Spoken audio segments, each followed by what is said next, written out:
Kak, masih zaman kah kita berorganisasi? Masih zaman kah kita berkomunitas di tengah era yang semuanya serba adam ini? Saya juga agak-agak risih terkadang lihat orang-orang yang menjadikan organisasi ini sebagai lahan mencari uangnya, Kak.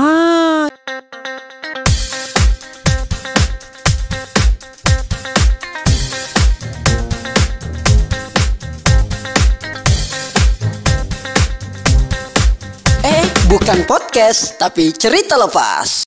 Alright, nice people. Kembali lagi bersama saya Rizal Jamal di sini dan kita sedang berada di sebuah tempat di Kota Makassar. Ini area padat, tetapi saya menemukan tempat yang sangat asik dan ini sudah pernah ada di konten saya sebelumnya.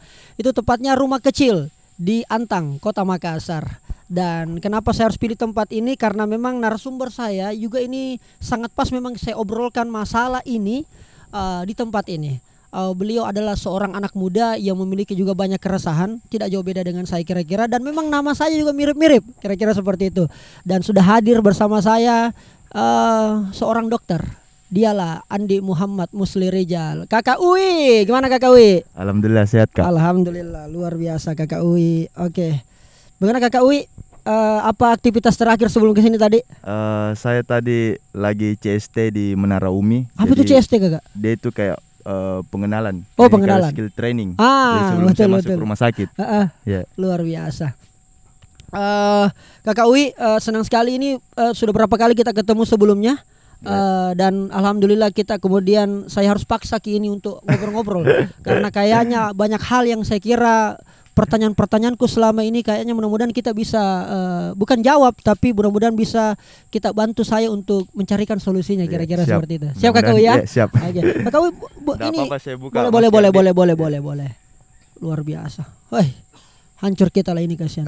Aduh, kelihatan lah siapa yang betul-betul masa depannya sukses setelah dia buka maskernya. Kakak Uwi, selama ini kan kita tahu Kakak Uwi bahwa teman-teman itu banyak anak muda yang mau berkecimpung, mau eksis dengan berbagai macam wadah. Yaitu adalah yang organisasi, ada di dalam kampus, komunitas, gerakan dan macam-macam. Tetapi memang rata-rata kebanyakan masih banyak yang berada pada wadah itu, organisasi itu, mereka-mereka yang memang masih punya waktu atau ya aktivitasnya masih longgar-longgar Kakak. Kita ini kan dokter Kakak ya. Mahasiswa. Masih mahasiswa. Ya, mahasiswa kedokteran. Di UMI. Di UMI, di Universitas Muslim Indonesia. Dan di sela-sela kesibukan itu menjadi seorang mahasiswa kedokteran, itu memang masih ada waktu Kakak untuk ngurus-ngurus aktivitas lain. Aktivitas lain Kakak ya, entah itu berorganisasi atau mungkin ada bisnis, unit usaha atau apa.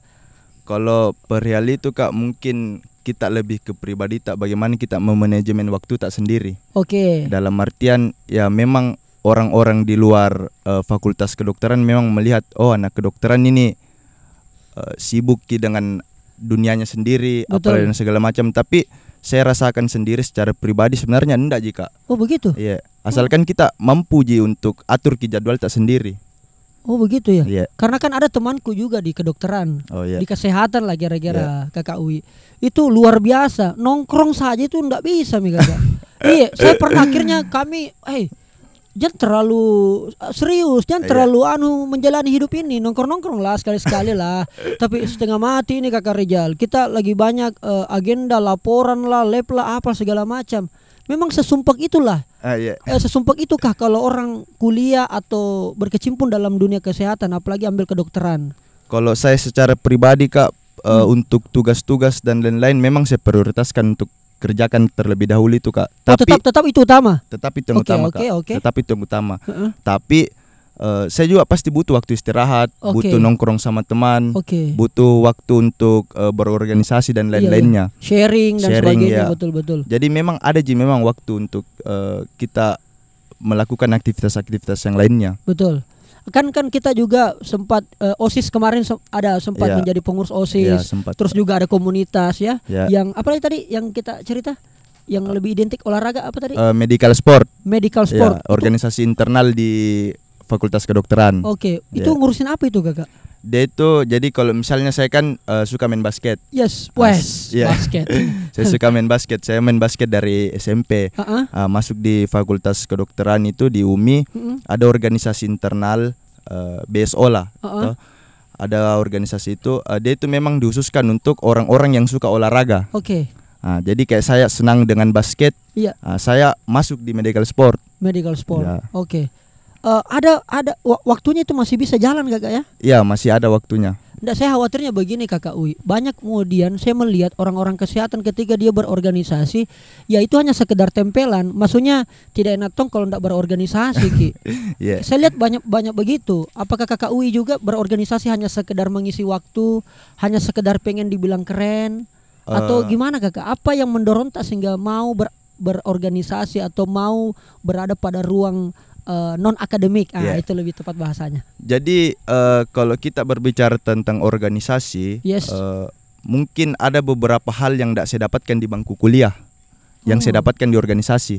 Contoh misalnya, saya ini belajar public speaking di organisasi yang saya tidak dapatkan di kelas kedokteran. Di kedokteran, Jadi bagaimana juga memanajemen organisasi, saya juga tidak dapatkan itu di disiplin ilmu saya sendiri. Jadi itulah hal-hal yang mungkin saya dapatkan di organisasi. Tapi itu masih sebagian kecil yang saya dapatkan di organisasi. Berarti salah satu tujuan termasuk ada organisasi komunitas atau apapun namanya itu Kakak Uy, salah satunya adalah mencari atau menemukan soft skill. Betul. Melatih soft skill. Betul, yang kau punya, yang mungkin selama ini terpendam, tapi karena tidak bisa kita temukan di bangku perkuliahan, akhirnya mencari itu di luar. Betul. Jadi saya sedikit cerita, saya dulu waktu SMP itu saya sama ayah itu sering kan pergi makan sama orang tua ini. Saya biasa ditegur itu sama ayah. Kenapa kau untuk bicara sama pelayan ini kau agak takut, kau agak malu. Pas saya ikut organisasi, saya sudah beranilah untuk mengemukakan pendapat lah di depan umum. Setelah ikut organisasi. Setelah ikut organisasi. Itu didorong dari dalam dirimu sendiri Kakak Uy atau disuruh sama orang tua? Karena tadi kita singgung soal orang tua, berarti orang tua yang suruh ini. Jadi memang ada kayak singgungan lah dari ayah. Itulah yang memotivasi diriku. Saya harus memang belajar lebih ini. Masa untuk bicara depan umum saja saya malu. Nah itu yang menarik Kakak, karena kan begini. Saya dulu Kakak toh, saya juga diminta dulu untuk ambil kedokteran sama orang tua aku. Nah ambil kok kedokteran, bagus sekali, bangga sekali bapak ini kalau jadi dokter kok nak. Bisa naik status sosial tak nak, derajat keluarga ini naik langsung passing grade-nya. Kira-kira begitu Kakak itu. Tapi karena itu bukan passionku, akhirnya saya tidak masuk. Tetapi ada teman-teman juga yang memang terpaksa mengambil kedokteran dan orang tuanya bilang, jangan kau berorganisasi nak, jangan kau berkuliah miko saja. Tujuanmu masuk di kampus ini itu untuk kuliah, jangan kau lagi berorganisasi, lama kau selesai. Jadi selama ini orang beranggapan begini Kakak, ketika seorang mahasiswa kemudian dia berorganisasi, maka status mahasiswanya itu tergerus. Begitupun sebaliknya, ketika kemudian ada mahasiswa yang berorganisasi, tidak berorganisasi, dianggap bahwa ini memang masa depannya ini cerah ke depan ini karena betul-betul dia fokus kuliah, apalagi sampai IPK-nya tinggi Kakak. Itu bagaimana kau lihat itu Kakak? Kau alami juga atau mungkin ada teman-teman juga demikian? Sempat juga beberapa temanku yang tanyakan hal-hal yang seperti itu. Sudah mungkin itu berorganisasi. Mending kau urus saja itu akademikmu supaya kita sama-sama cepat selesai. Kan begitu. Tapi saya rasakan dalam diriku memang misalnya ini di kedokteran, saya waktu semester 2 itu saya alhamdulillah saya sudah bisa sunat. Saya sudah bisa sunat orang. Kenapa saya bisa ada skill yang seperti itu? Itu yang saya dapatkan di organisasi. Begitu. Jadi bukan di bangku kuliah. Dalam artian ini kan saya masih semester 2 ini Kak. Semester 2. Harusnya belum bisa dong. Belum bisa. Jadi masih mungkin kita belajar itu mungkin di semester 5, semester 6 baru kita bisa lakukan itu. Kita baru belajar itu. Tapi saya di semester 2 saya sudah bisa.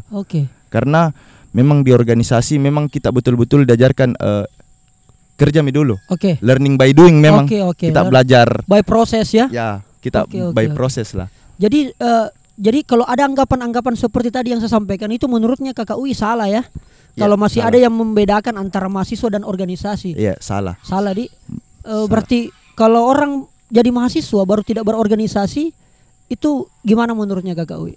Kalau menurut saya juga untuk hal itu Kak, sebenarnya tergantung pribadi Ji. Tergantung pribadi masing-masing. Karena kasihan juga kalau misalnya teman-teman berorganisasi tapi waktunya ini memang terkuras di organisasi sehingga dia lupakan tujuan utama.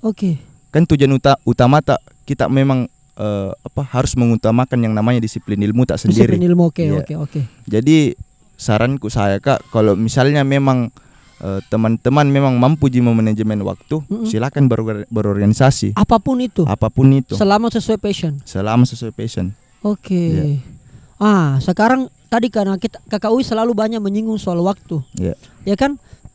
Saya melihat Kakak perkembangan era milenial hari ini dengan media sosial apa segala macam, organisasi yang mainstream misalnya. Saya misalnya mantan pengurus KNPI Kakak, organisasi yang dibawa naungan KNPI, organisasi yang berada pada tataran itu. Hari ini saya melihat kadang-kadang itu anak milenial kalau saya ajak ya, ini anak-anak milenial ini generasi Z. Kalau saya ajak untuk ayo dong kita berorganisasi, kita belajar banyak hal apa segala macam. Kadang-kadang ada lontaran sedikit, Kak masih zamankah kita berorganisasi? Masih zamankah kita berkomunitas di tengah era yang semuanya serba adam ini? Sudah serba cepat. Orang sekarang Kakak Uwi mau belajar tidak mesti lagi harus ketemu dengan orang, tapi sudah ada Google, ya kan? Sudah ada YouTube, sudah ada Instagram, TikTok, bahkan orang belajar dari situ. Nah sekarang jadi orang menganggap sudah deh bikin habis-habis waktu kalau kita berorganisasi. Toh yang mau ditahu misalnya adalah pelatihan, yang mau ditahu sebenarnya adalah watak karakter. Bisa aja kita dapat, bisa aja kita nonton. Ada aja edukasinya di YouTube misalnya. Itu gimana itu Kakak Uwi? Saya agak resah sih sebenarnya itu. Masih penting kayak itu berorganisasi, terutama organisasi yang mainstream. Masih penting saya Kak, menurutku. Karena beda gitu apa yang kita lakukan sendiri dibanding dengan apa yang cuma kita nonton atau yang kita lihat saja. Di samping itu juga Kak, kalau kita mau juga berbicara tentang era milenial apalah dan segala macam, terkadang juga karena kita terlalu nyaman dengan itu sehingga kita tidak mau berproses. Kita terlalu simpel untuk berpikir, pragmatis berpikir. Jadi kalau saya secara pribadi karena saya memang betul-betul genjot diriku bagaimana saya supaya tidak merasa nyaman. Saya harus keluar dari zona nyamanku. Memang enak itu di rumah cuma nonton Instagram, nonton scrolling, TikTok. Enak sekali itu memang Kak. Tapi itu yang selalu saya bilang, saya tidak mau berada di zona nyaman. Saya harus keluar. Saya harus keluar dari situ.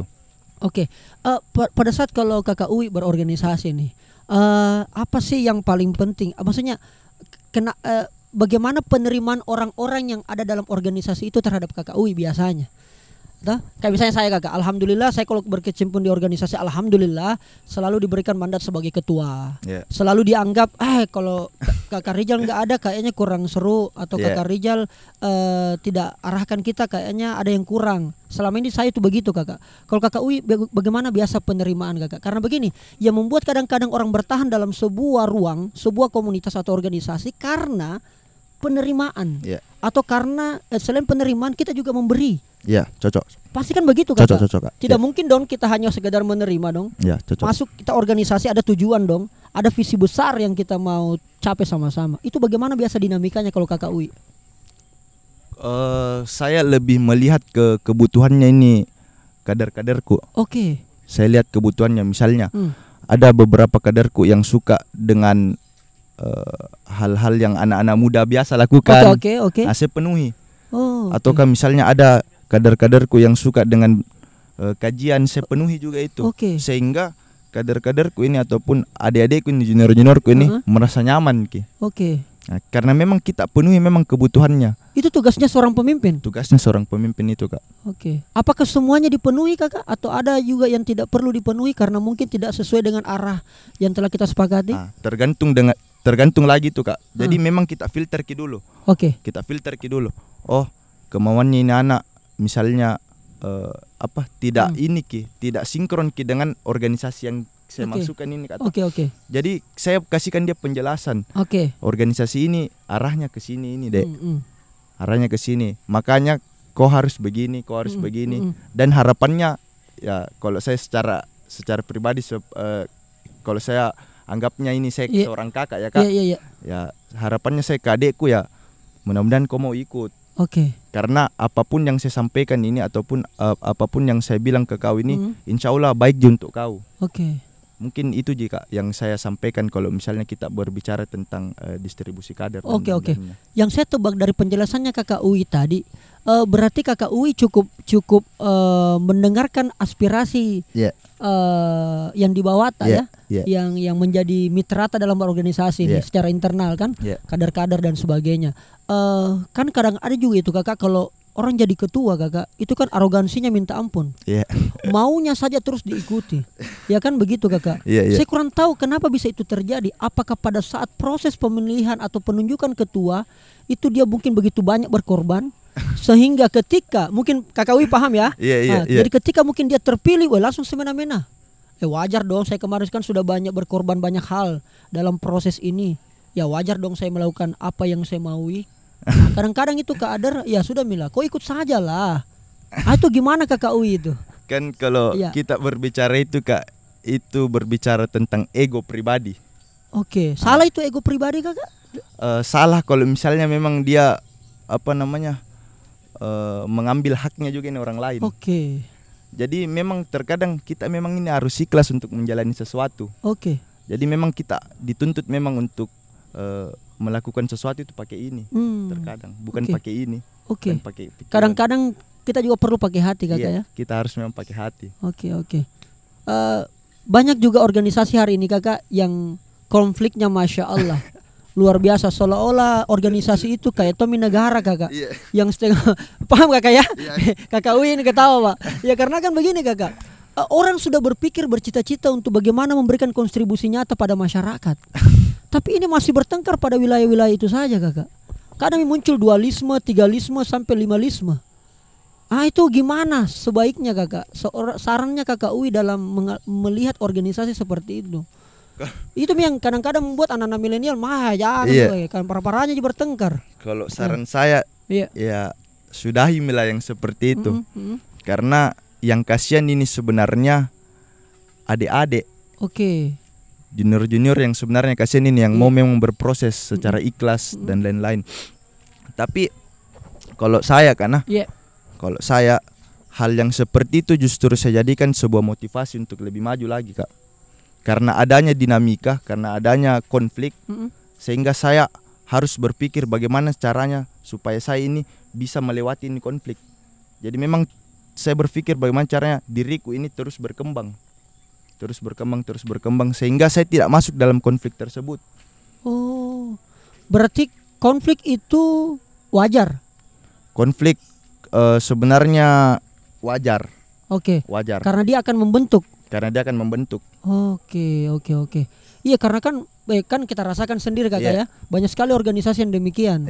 Karena kan juga Kak kalau misalnya organisasi ini stagnan maksudnya lurus saja, tidak ada dinamika yang terjadi di dalamnya ini kan orang-orang yang ada di dalamnya ini tidak berkembang Kak. Tidak ada yang merasa tersaingi, tidak ada yang merasa itulah Kak. Betul. Nah, yang saya lihat ini menarik sekali nih buat Kakak Uwi. Ini makin keren ini. Yang saya lihat menarik ini Kakak Uwi kan Kakak Uwi juga lagi memimpin sebuah organisasi bernama HMI. Himpunan Mahasiswa Islam. Komisariat Kedokteran UMI. Kedokteran UMI. Kenapa harus organisasi itu Kakak? Dari sekian banyak organisasi yang tersaji di kota Makassar bahkan mungkin di Indonesia. Kenapa harus organisasi itu selain karena Kakak Uwi Muslim? Ya kan? Apa yang langsung yang memotivasi, yang melatar belakangi Kakak Uwi sudah pilihan organisasi saya ini dan ternyata jadi ketua. Saya itu Kakak Uwi mau sekali Kak dulu masuk HMI Kakak. Tapi dari sekian banyak mungkin orang bilang, Kakak Rijal punya potensi, Kakak Rijal hebat. Tapi kenapa itu Kakak? Saya begitu sulit untuk ikut itu basic training. Karena kuanggap berat, susah. Padahal saya orang sastra. Yaitu kita orang kedokteran. Menurut saya ada yang aneh dari kita ini Kakak. Kira-kira kenapa itu Kakak? Kalau menurut saya karena kan saya memang cuma punya 2 organisasi Kak. Saya cuma punya organisasi internal yang tadi kita sebutkan medical sport. Medical sport. Ya. Terus eksternalnya itu HMI. Oke. Jadi saya agak berbeda memang dengan orang-orang lain yang berpendapat bahwasanya masuki semua organisasi. Rasakan saja. Masuki semua organisasi kok agak berbeda itu? Nah, saya berbeda dengan itu, Kak. Oke. Jadi saya berpikir saya tidak mau jadi beban di situ organisasi. Makanya saya tidak mau masuk di situ saja. Saya cukup fokus saja di organisasi ini. Bagaimana caranya saya bisa berkembang di sini organisasi. Nah, dan bagaimana caranya saya betul-betul bisa memberikan hal-hal positif ke sini organisasi. Dan saya pasti juga berpikir apa ini feedbacknya ini organisasi ke saya. Nah, jadi kalau di HMI kita berbicara tentang HMI kan ini organisasi tertua yang ada di Indonesia. Betul. Dan sampai sekarang masih ada, Kak. Dan banyak sekali dari jebolan HMI menjadi pemimpin negeri ini. Betul, Kak. Oke. Nah, jadi kalau kita mau lihat dari sejarah-sejarahnya himpunan mahasiswa Islam ini, Kak, memang berbagai dinamika ini yang terjadi, Kak. Tapi sampai sekarang HMI masih berdiri. Ini kenapa ini? Saya selalu bertanya-tanya itu, Kak. Oke. Mungkin ada hal-hal yang lebih di sini di dalamnya ini HMI. Kenapa sampai saat ini organisasi ini masih berdiri? Saya niatkan di situ, Kak. Masuk. Saya niatkan masuk. Saat saya sudah menjalani proses. Ya, menjalani proses muncul dari dalam diriku, Kak. Saya harus jadi ketua di sini. Saya cinta sama ini organisasi. Entah kenapa, karena saya cinta sama ini organisasi. Tidak tahu kenapa, Kak. Jadi memang kalau sampai fokus. Tidak melirik organisasi lain. Iya. Nice. Karena apa, Kak? Kalau mau ditanya alasannya kenapa pilih HMI, saya tidak punya alasan, Kak. Tidak punya alasan. Tidak punya alasan. Sorry, biasanya orang masuk organisasi, Kak, alasannya cari pengalaman, tambah wawasan, punya teman. Kita tidak ada alasan, tak? Tidak ada alasanku, Kak. Kenapa untuk bisa, Kak? cinta sama HMI. Bagaimana, Kak? Banyak hal-hal yang HMI berikan ke saya, Kak. Mulai dari pembentukan pribadiku. Yes. Hubunganku dengan orang-orang lain. Saya punya banyak teman karena HMI. Saya punya banyak relasi dan lain-lain. Dan saya juga Kak, banyak belajar tentang contoh, Kak, misalnya politik-politik di HMI. Saya banyak belajar di situ, Kak. Tentang dunia politik. Iya, saya banyak belajar di situ. Jadi kalau mau ditanya alasannya itu saja, Kak. Iya, terlalu banyak HMI sudah kasih ke kau. Iya. Makanya saya punya tanggung jawab moral untuk berikan lagi ke HMI, Kak. Makanya saya yang masih jauh lebih bertahan besar sampai saat ini. Iya. Makanya bertahan sampai hari ini. Iya. Apakah ke depan hanya bertahan di komisariat kedokteran saja, atau ada ingin melebarkan sayap seperti Yusuf Kala sampai ke level nasional, Pak Tamsil Lindrung sebagai tokoh HMI, dan beberapa senior-senior lain lagi kira-kira? Kalau untuk itu, Kak, pasti saya punya niatan untuk sampai ke situ. Pasti saya punya mimpi untuk sampai ke sana. Tapi saya sekarang berpikir saya jalani dulu prosesku. Proses tadi. Insya Allah kalau misalnya pun saya jalani prosesku dengan ikhlas dan lain-lain, Insya Allah saya akan sampai di titik itu. Apakah saya bisa percaya bahwa orang kesehatan bisa mampu memimpin organisasi sekelas HMI misalnya? Kan kalau itu, Kak, kita bisa lihat dari contoh misalnya Arif Rosid yang kemarin di konten Kak. Betul. Itu kan dari kedokteran gigi, FKG, UNAS, Kak, toh. Jadi kalau saya lihat Bang Arif Rosid ini memang idolaku juga ini. Betul. Bang Arif Rosid. Jadi saya banyak inilah, Kak, dari dia lihat-lihat kesehariannya Bang Arif Rosid dari Instagram. Betul. Dan memang kalau mau ditanya apakah anak kesehatan mampu untuk memimpin ini organisasi, saya rasa mampu, Kak. Karena kalau kita mau tarik-tarik sejarah ini, Kak, kita mau tarik-tarik sejarah itu 1908 itu sejarah pergerakan mahasiswa itu dimulai dari anak-anak kedokteran. Memang agak berbeda dengan sekarang, Kak. Yes. Nah, sekarang kan paradigmanya orang anak kedokteran itu individualis, hedonis, apatis. Nah, itu yang saya mau rubah, Kak. Pandangannya orang-orang di luar ini yang saya mau rubah, Kak. Terhadap orang-orang kesehatan. Iya. Karena sekali lagi, Kakak, ini multitafsir, Kakak, bebas dikembangkan saja. Karena kadang memang menjadi seorang ketua itu, Kakak, tidak segampang membalikan telapak tangan. Iya, betul. Kadang orang bertanya, kadang juga orang tua kita bertanya, kenapa kau mau berorganisasi, apa kau dapat? Nah, kau tidak digaji. Justru bahkan mohon maaf ini Kakak Uwi, bahkan kita kadang-kadang yang harus keluar. Iya. Itu sudah tanggung jawab itu Kak, kalau kita jadi seorang ketua. Oh, tanggung jawab itu? Iya. Dan tidak masalah bagi seorang Uwi? Saya tidak masalah Kak. Yang penting tujuan organisasi berjalan, kaderisasi terbentuk. Betul Kak. Wow. Mungkin kalau saya Kakak masih agak kurang mampu saya di situ Kakak. Karena begini Kakak, ya oke lah saya ketua, tapi kan kita harus berkorban sama-sama Bos. Jangan hanya ketua Bos.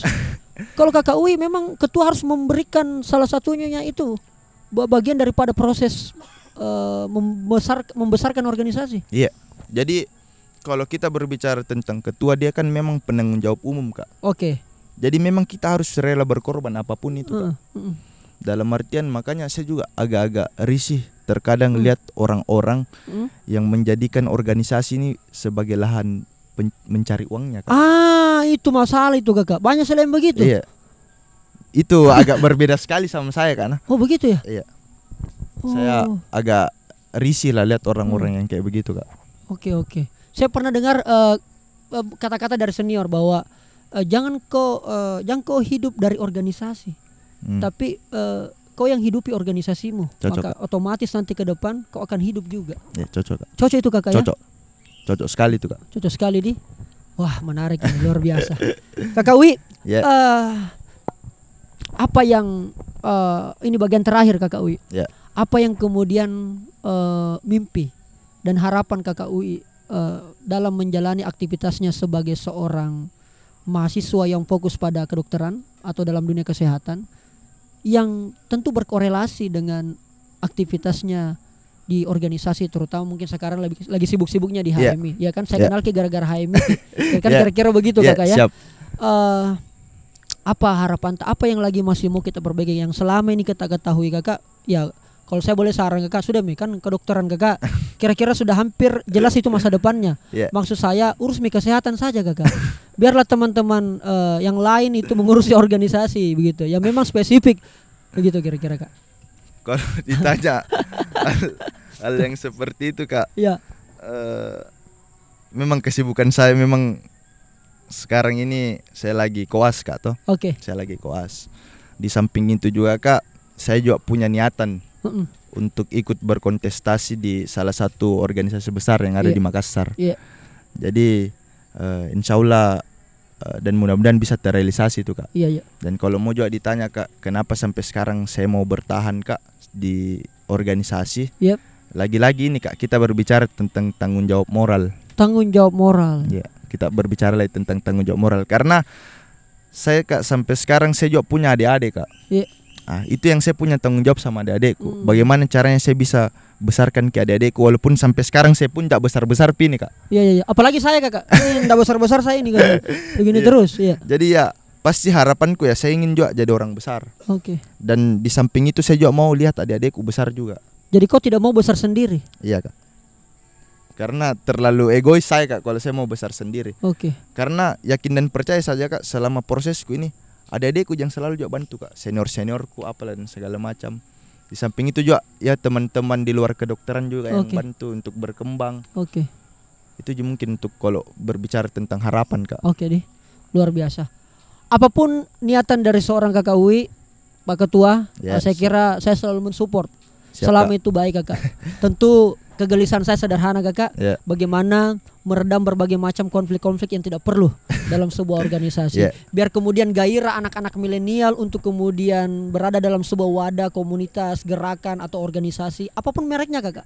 Tidak mesti HMI, betul-betul itu bisa terpancarkan. Saya yakin sekali melalui organisasi, melalui wadah-wadah yang dibentuk oleh teman-teman, para senior-senior, saya kira itu memiliki arah yang sangat jelas, terutama membuat kita melatih kepemimpinan kita ke depan. Betul Kak. Saya kira itu yang paling diharapkan. Dan saya kira saya titip Kakak Uwi, kalaupun nanti sudah berkembang jadi ketua apa segala macam. Ingat Tommy Kak juga itu kira-kira Kakak Siap, itu. Kak. Ingat Tommy juga Kak, walaupun kita ini anak sastra kasihan ya. Siap Kak. Siap Kakak ya? Ya, siap, Kak. Oke, Kakak Wi terima kasih banyak sudah hadir di Cerpas. Akhirnya kita bisa ketemu sharing banyak hal, terutama ini keresahan juga banyak orang. Dan buat teman-teman semua yang masih sekira mungkin ada tidak sependapat Kakak dengan Kakak Wi, silakan tulis di kolom komentar. Kita boleh berdiskusi di sana Kakak ya. Iya, siap. Oke, luar biasa. Makasih banyak. Alright, nice people. Thank you. Silakan diminum Kakak Wi. Ya. Yo, Rizal Jamal mengajakmu cerita lepas.